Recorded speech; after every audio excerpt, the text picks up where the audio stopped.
Amy Rodriguez stared at the warning lights flashing across her console. The communications array was picking up signals she had never seen before. Strange patterns of energy swept across the scanner, coming from somewhere beyond the asteroid field. "Captain Morrison, I'm getting some weird readings out here," she called out from her station. The bridge of the EU's Columbia was quiet except for the steady hum of the engines. They had been exploring the system for 3 days, mapping planets and checking for resources. Jake Morrison walked over to her station. He was a tall man with gray hair and tired eyes. 20 years of deep space exploration had worn him down, but he still cared about his crew. "What kind of readings, Rodriguez?" "Unknown energy signatures, sir. They don't match anything in our database." Amy pointed to the screen where green lines danced across the display. "The patterns are too organized to be natural. Something is." Out there, the captain studied the data. His face grew serious. "How far away?" "About 2 million kilometers, just past the third moon." Amy adjusted the controls, trying to get a clearer picture. "Sir, I think we should be careful. These signals are getting stronger." Before Morrison could respond, the ship shook violently. Emergency alarms started blaring throughout the Columbia. The lights flickered as power systems struggled to maintain. "Stability. Report," Morrison shouted over the noise. Lieutenant Steve Parker called out from the weapons station. "Unknown vessels approaching fast. 3 large ships, bigger than anything we've seen before." Amy watched her screen as massive shapes appeared on the scanner. Alien ships were enormous, at least 10 times the size of the Columbia. Their hulls were dark and covered with strange spikes that pulsed with red light. "They're jamming our communications," Amy reported. "I can't get a signal back to command." The alien ships surrounded the Columbia quickly, their weapons powered up with an ominous green glow. Morrison knew they were outgunned and outnumbered. "This is Captain Morrison of the Earth vessel Columbia." He broadcast on all frequencies. "We are on a peaceful exploration mission. Please respond." The only answer was a beam of energy that struck their main engines. The Columbia shuddered and began to drift helplessly through space. "Engineering? What's our status?" Morrison called. "Out, Chief Engineer Lisa Wells replied over the intercom. "Main engines are offline, sir. They hit us with some kind of electromagnetic pulse. We're running on emergency power only." Amy felt fear creep into her stomach as she watched the alien ships move closer. Strange symbols appeared on her screen, clearly some kind of language, but nothing the translation computers could understand. "Captain, they're trying to board us," Parker reported. Detecting transport signatures, Morrison hit the ship-wide communication system. "All hands, prepare for boarding." "This is not a drill. Arm yourselves and protect the crew." Amy reached for the emergency weapon locker near her station. Her hand shook as she pulled out a plasma pistol. She had trained with weapons, but never expected to use them in real combat. The boarding began in the cargo bay. Amy could hear the sound of fighting echoing through the ship's corridors. The aliens were fast and brutal. Their weapons made horrible, screeching sounds when they fired. "They're pushing toward the bridge," Parker reported. "Our people can't hold them back." Morrison grabbed Amy's shoulder. "Rodriguez, destroy the navigation computer. Don't let them get our star charts." Amy's fingers flew over the controls as she tried to wipe the ship's memory banks. But before she could finish, the bridge doors exploded inward. Smoke filled the air as alien soldiers poured into the room. The creatures were tall and thin, with gray skin that looked like rough stone. Their eyes were completely black, and they moved with deadly purpose. They wore armor that seemed to be made from the same material as their ships. Amy raised her weapon, but one of the aliens moved faster than she thought possible. A green beam struck her pistol, melting it in her hands. She fell backward. Her palms burned from the heat. Morrison and Parker fought bravely, but the aliens were too strong and too fast. Within minutes, the entire bridge crew was either dead or captured. One of the aliens, clearly the leader, walked over to Amy. It spoke in a voice that sounded like grinding metal. The words came through a translation device attached to its armor. "Are the communications officer? You will come with us." Amy tried to run, but 2 alien soldiers grabbed her arms. Their grip was like iron, and she couldn't break free. They dragged her toward the destroyed bridge doors. "Let her go," Morrison shouted from where he lay wounded on the floor. "She's just a kid." The alien leader looked at Morrison with those black eyes. "Your species is weak. She will provide us with information about your home world.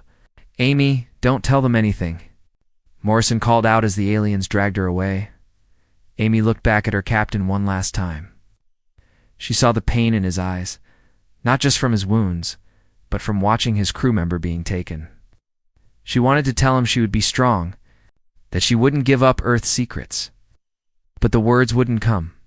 The aliens took her through corridors filled with smoke and the bodies of her crewmates. The Columbia was dying around them, its lights flickering and systems failing. They reached a transport bay where a small alien ship waited. Amy was pushed inside and strapped into a chair made for beings much larger than humans.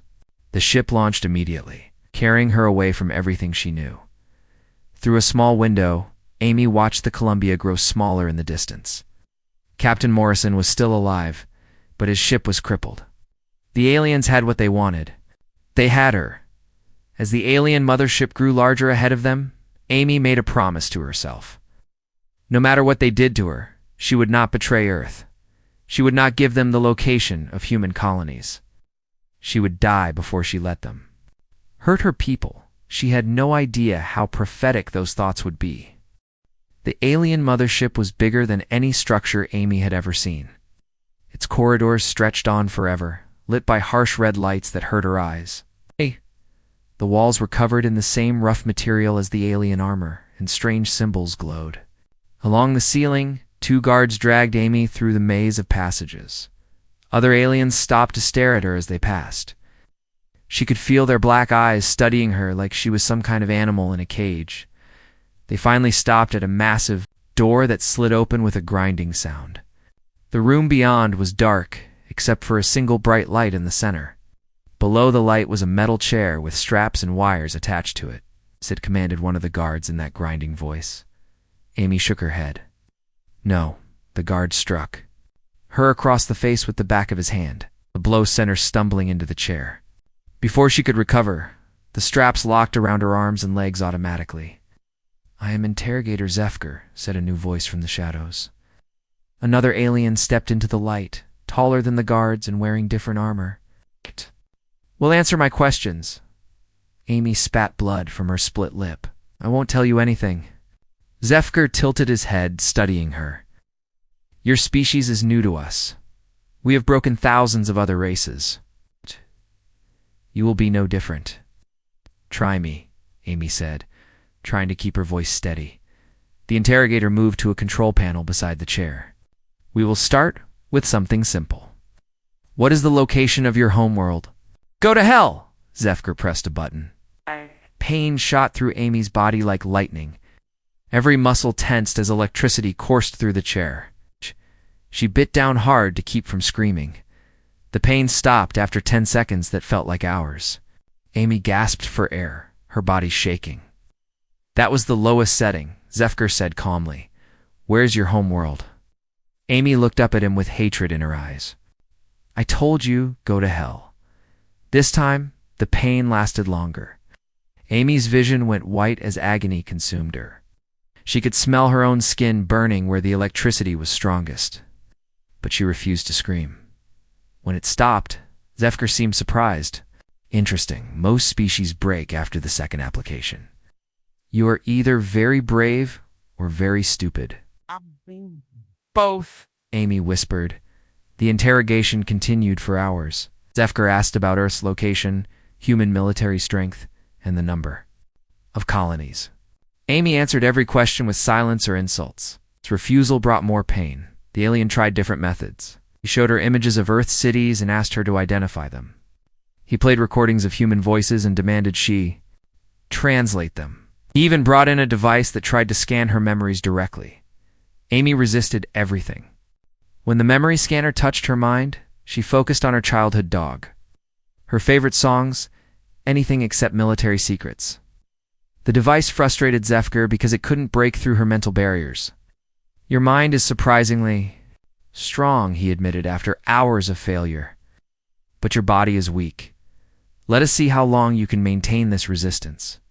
He brought in new tools. Devices that heated her skin without burning it. Machines that sent sonic waves through her bones. Chemicals that made every nerve ending feel like it was on fire. Amy held on to one thought through all of it. She pictured Captain Morrison and the crew of the Columbia. She remembered their faces, their laughter during better times. She would not let these monsters hurt them or anyone else from Earth. You are protecting people who cannot protect you, Zefker said. During one of the brief breaks, they do not even know where you are. You could end this suffering right now. Amy looked at him through swollen eyes. You don't understand humans at all, do you? I understand pain. I understand fear. I understand survival instincts. These are universal among all thinking beings. No, then you understand nothing, Amy said. We're not like other species. We don't just think about ourselves. Zefker increased the intensity of his methods. He combined multiple torture devices, layering pain upon pain until Amy's body began to shut down. Her heart struggled to beat. Her breathing became shallow and rapid. Last chance, he said. Tell us what we want to know, and we will make your death quick. Amy managed to lift her head. Blood ran from her nose and mouth. Her voice was barely a whisper, but her words were clear. Oh, you want to know about humans? Here's what you need to. No, we don't give up. We don't surrender. And we never, ever forget who hurt us.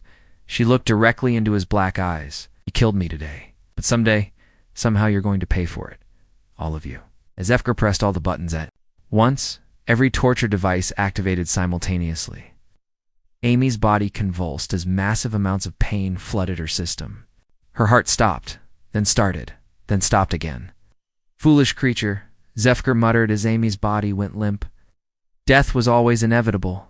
You only made it harder on yourself. The medical scanners confirmed what was obvious. Amy Rodriguez was dead. Her body temperature was dropping. Her brain showed no activity. There was no heartbeat or breathing. Zefker made notes on his report. The human had shown unexpected resistance, but had ultimately failed, like all the others. He would recommend capturing more humans for better results. He left Amy's body in the chair and walked out of the interrogation room. The guards sealed the door behind him. In the darkness, Amy's body lay still and cold. The ship's chronometer showed the time of death, 14 hours, 23 minutes, and 17 seconds ship time. The interrogation had lasted 6 hours and 23 minutes.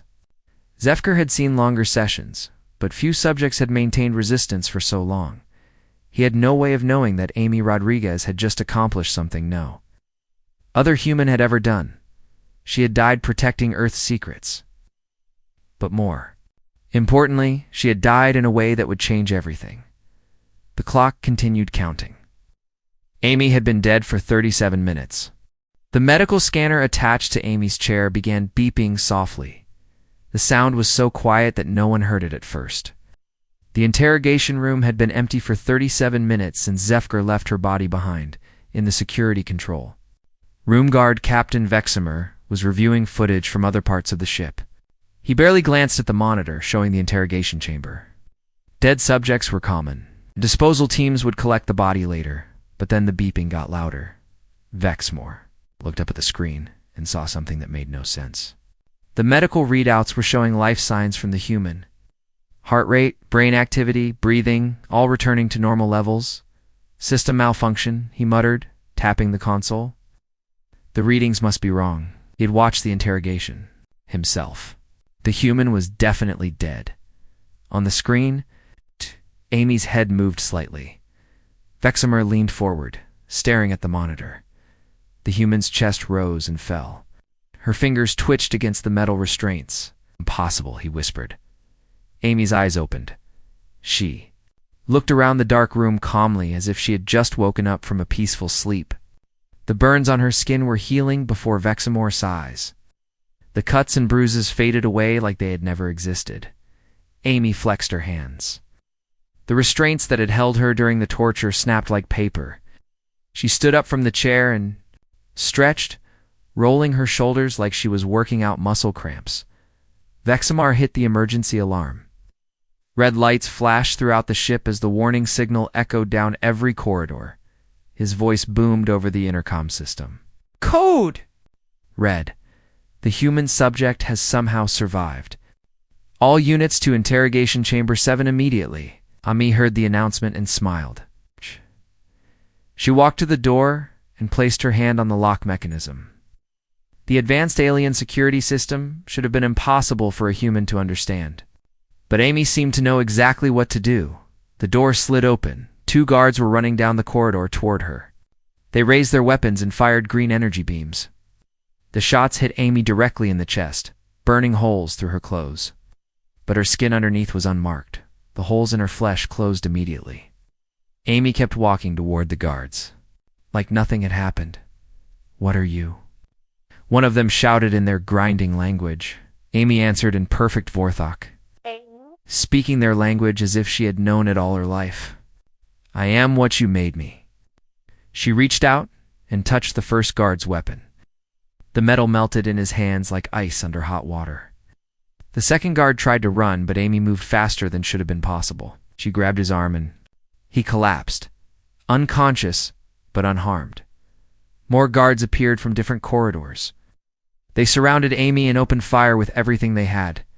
Energy weapons, sonic disruptors, and electromagnetic pulse guns all hit her at the same time. Amy stood in the center of the attack, untouched. The weapons seemed to pass right through her, or maybe she was absorbing their energy. It was hard to tell which. Enough, she said quietly, but her voice carried throughout the entire ship. Every weapon stopped working. The guards stared at their useless equipment in shock and fear. Amy began walking through the ship. She moved with purpose, like she knew exactly where she was going. Guards tried to stop her, but their weapons were dead. Physical attacks had no effect on her. She walked through locked doors as if they weren't there. In the command center, Commander Dexenol watched the security feeds in growing panic. The human was moving toward the ship's central computer core. Nothing they tried could slow her down.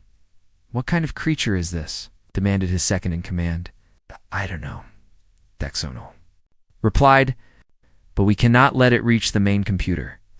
Seal all passages to the core. Blast doors slammed shut throughout the ship. Thick metal barriers designed to stop boarding parties and contain explosive damage blocked every route to the computer. Senator Amy walked up to the first barrier and placed both hands on it. The metal began to glow red, then white hot. Within seconds, the massive door melted away completely. She did the same to every barrier in her path. The ship's strongest defenses were useless against her, Sir called the navigation officer. She's accessing our computer systems remotely. I don't know how, but she's downloading our entire database. Dexenol could see the data transfer on his screens. Thousands of years of Vorthok military secrets, star charts, and tactical information were flowing out of their systems. To where? Amy finally reached the central computer core. It was a massive room filled with crystalline data storage units and processing matrices.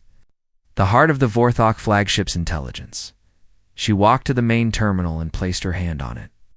Immediately, every screen in the room lit up with information. Star maps, fleet positions, planned attacks on other worlds. Everything the Vorthok had been planning was now visible. Fascinating, Amy said, speaking to herself in English. You've been busy, little monsters, haven't you? She closed her eyes and concentrated. Throughout the ship, every computer system began working. Faster than ever before. Data flowed at impossible speeds as Amy absorbed centuries of Vorthok's knowledge in minutes. But she wasn't just downloading information, she was sending it somewhere else. Cross space through communication networks the Vorthok didn't even know existed. The stolen data was spreading to distant locations. On Earth, sleeping humans began to dream strange dreams. In human colonies across the galaxy, people suddenly knew things they had never learned. The knowledge Amy was gathering was being shared with every human mind it could reach. Dexenol tried one desperate measure. He ordered his weapons officer to fire the ship's main cannon at the computer core, even though it would destroy their own systems. The weapon charged up and fired. The energy beam that could destroy a small moon struck the computer room directly. When the smoke cleared, Amy was still standing there, completely unharmed. The computer systems around her were also undamaged, protected by some invisible barrier. She turned to look at the security camera that was watching her and spoke directly. 2. Dexinal. You tortured an innocent girl to death for information. Now I'm going to show you what information really looks like. Amy pressed her other hand against the computer terminal. Every screen on the ship went dark.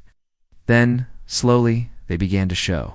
New images, pictures of Earth, of human colonies, of the massive fleets that were already moving through space. You wanted to know about humanity, Amy said. Now you're going to learn. Amy stood in the center of the computer core, her hand still pressed against the main terminal. Information flowed through her mind like a river of light. She could see everything the Vorthok had ever learned, every world they had conquered, every species they had destroyed. You want to understand what happened to me? She said, looking directly at the security camera. Let me show you the truth about humanity. Screens around the ship changed. Instead of tactical displays and star charts, they now showed images from Earth's distant past. But these were not from human history books. They were older, much older. Commander the Zano watched from the bridge as the screen showed a planet that looked like Earth, but different. The continents were in the wrong places. The oceans were a deeper blue. Strange cities covered the land, built from materials that seemed to glow with their own light. This was Earth 12 million years ago. Amy's voice echoed through every speaker on the ship, before humans as you know them existed, before the Ice Ages, before almost everything you think you understand about our world. The images showed beings that looked almost human, but taller and more graceful. Their technology was beyond anything the Vorthok had ever seen. Ships that could travel between stars in minutes, machines that could reshape entire planets, weapons that could destroy suns. The ancients, Amy continued. That's what we call them now, though they had many names. They were our ancestors, the first humans. They built an empire that stretched across half the galaxy. Xenal felt fear creeping into his hearts. The Vorthok had 2 hearts, and both were beating faster as he watched the impossible history unfold. But the ancients made a choice, Amy. Said they saw what their power was doing to other species. They saw how their technology was changing them, making them less human and more like gods. So they decided to hide. The screens showed the ancient cities going dark, their great ships disappearing into deep space, their people scattering to distant worlds and hiding among primitive populations. They changed themselves, Amy explained. They rewrote their own DNA to make their descendants look and act like normal humans. They locked away their memories, their technology, their true nature. They wanted their children to grow up naturally, to become human in the best sense of the word. Amy's voice grew softer, almost sad. But they built in safeguards. Emergency protocols that would activate if their descendants were ever in mortal danger from alien threats. The 37-minute delay you witnessed was how long it takes for the quantum entanglement network to fully engage. She looked around the computer room, and for a moment she seemed like the young communications officer she had been. But only for a moment. When you tortured me to death, you triggered something that was sleeping in my DNA. You woke up genetic programming that has been waiting 12 million years for exactly this situation. The screens now showed the present moment, but from a perspective the Vorthok couldn't understand. Amy was connected to something vast and invisible. Lines of light stretched from Earth to distant stars, connecting to other worlds where humans lived. Every human in the galaxy is now receiving the information I downloaded from your computers, Amy said. They're learning about you, about your weaknesses, about your plans. But more importantly, they're remembering who they really are. On a mining colony near Alpha Centauri, human workers suddenly stopped their jobs and looked up at the stars with new understanding. On a research station orbiting Jupiter, scientists found themselves knowing things about faster-than-light travel that they had never studied. Throughout human space, people were changing, not physically, but mentally. Ancient knowledge was flooding back into minds that had been cut off from it for millions of years. You see, Amy continued, Humans aren't just another primitive species that learned to build spaceships. We're the children of the greatest civilization this galaxy has ever known, and you just forced us to remember that. The Exenol tried to speak, but his voice box wouldn't work. Terror had paralyzed him completely. Amy walked away from the computer terminal, but she remained connected to it somehow. The data flow continued even without physical contact. The ancients scattered to dozens of worlds, she said as she moved. Through the corridors of the ship, Earth was just one of them. There are human populations you don't even know about, on worlds you've never discovered. All of them are waking up right now. She paused outside the interrogation room where Zefker was still studying his notes from her torture session. Your interrogator believes he understands pain and fear, Amy said. Let me show him what real fear looks like. The door opened and Amy walked in. Zefker looked up from his work, saw her, and dropped his writing instrument. His black eyes went wide with shock. Impossible, he whispered. You were dead. I confirmed it myself. Death is just another kind of sleep, Amy replied. And you woke me up? She reached out and touched his arm gently. Zefker's body went rigid as images flooded his mind. He saw the ancient empire at its height. He saw weapons that could crack planets in half. He saw fleets of ships so vast they blocked out stars. But most terrifying of all, he saw what the ancients had done to species that had threatened their descendants. Entire civilizations had been erased from existence, not through war, but through a kind of selective editing of reality itself. That is what humans are capable of when we stop holding back, Amy said softly. The question is, will we need to? Zefker collapsed to the floor, his mind overwhelmed by the visions. Amy looked down at him with something that might have been pity. I'm going to give your people a choice, she said. You can leave human space forever and never return. Or you can face what we really are underneath all this civilization and kindness. She turned and walked back toward the computer core. Throughout the ship, Warthog crew members were receiving the same visions Zefker had seen. Most of them were too terrified to move. Amy's transformation was almost complete. Soon she would have to decide what to do with the ship and everyone on it. Amy returned to the computer core and placed both hands on the main terminal. The entire Vorthok fleet was now visible to her through their own surveillance systems. Hundreds of warships surrounded the space where the Columbia had been attacked, all of them preparing for battle. But they were not preparing to fight humans. They were getting ready to run.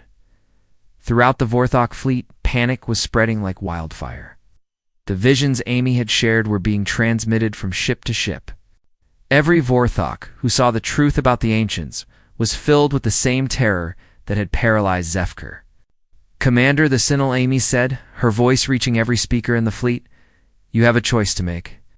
On the bridge of the flagship, the Sinal was trying to maintain control of his crew. Half of them wanted to surrender immediately. The other? Half wanted to attack with everything they had while they still could. What choice? He demanded, his voice shaking despite his efforts to sound strong. You can leave human space and never return, Amy replied. Take your fleet and go back to your home worlds. Forget you ever met us. Live your lives in peace. And if we refuse... Amy was quiet for a long moment. When she spoke again, her voice was different, older, colder, like something ancient speaking through her. Then you will learn why the ancients chose to hide their power. As if summoned by her words, new signals appeared on the Vorthok sensors. Ships were coming out of faster-than-light travel all around them. Human ships, but not like any the Vorthok had seen before. These vessels were sleek and powerful, made from materials that seemed to bend light around them. They moved through space with impossible grace, their weapons already charging with energy that made the Vorthok fleet look like toys in comparison. The Columbia, Amy said softly. Captain Morrison's battered exploration ship was among the newcomers, but it had been transformed. The damage from the Vorthok attack was gone, replaced by hull plating that gleamed like liquid metal. Its weapons were no longer the simple plasma cannons it had carried before. Morrison's voice came over the communication channels, but he sounded different too. More confident, more dangerous. This is Captain Morrison to all Vorthok vessels. You have taken one of my crew members? Turn her immediately and withdraw from this system. Dexenal stared at the tactical display in disbelief.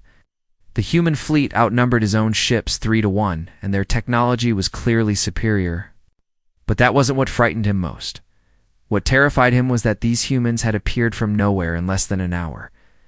The nearest human colony was months away at maximum speed. Here they were, as if they had traveled across the galaxy in minutes. "How is this possible?" he whispered. Amy heard him through the ship's sensors. "The awakening is spreading faster than we expected. Humans are remembering not just their heritage, but their technology. Ships that have been hidden for millions of years are coming online. Weapons that were locked away are powering up." She paused, letting him absorb the implications. "Your attack didn't just kill one human girl, Commander. You woke up an entire civilization that had been sleeping since before your species learned to make fire." On Earth, similar transformations were happening everywhere. Dr. Karen Bell, quantum physicist in Geneva, suddenly understood how to build engines that could fold space-time. Marcus Thompson, a mechanic in Detroit, found himself designing weapons that could disintegrate matter at the atomic level. All across human space, people were changing. Not into something alien, but into what they had always been meant to be. "Going to ask you one more time," Amy said to Dexenal. "Will you leave peacefully?" The Vorthok commander looked around his bridge. His crew was watching him, waiting for orders.